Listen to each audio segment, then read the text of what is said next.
యాదవ్ అనే ఒక అబ్బాయి మాచర్లను గురి వెళ్తున్నాడు. ఆ దారి గుంట ప్రయాణిస్తున్నప్పుడు వర్షం పడుతుంది. అయినా సరే గమ్యం చేరాలని కారు వేగం పెంచాడు. కారు ఎదురుగుండా ఒక ముసలావిడ నుంచుంది.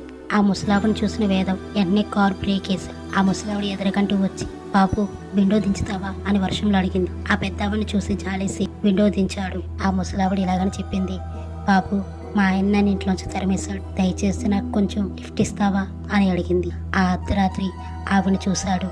ఆమె నవ్వు చాలా విచిత్రంగా ఉంది. అంతే ఉన్నట్టుండి విండోలోంచి బయటకు చూశాడు. కానీ ఆమెకు కాళ్ళు లేవు. ఆ విషయం గమనించి ఇలాగని చెప్పాడు, అమ్మ నేను అటు సైడ్ వెళ్ళట్లేదు అని చెప్పి కారు స్టార్ట్ చేసి స్పీడ్గా పోనిస్తున్నాడు. అలా పోనిస్తూ ఆ అబ్బాయి అద్దంలో చూశాడు. అంతే ఆమె నిజ రూపం కనిపించి ఆమె ముసలి రూపంలో ఉన్న ఒక దెయ్యం. అంతే అక్కడి నుంచి స్పీడ్గా ఆ అబ్బాయి కారు తీసుకుని వెళ్ళిపోయాడు. ముసలావిడ వచ్చి లిఫ్ట్ మిమ్మల్ని అడిగితే మీరు ఏం చెప్తారు? కామెంట్ చేయండి.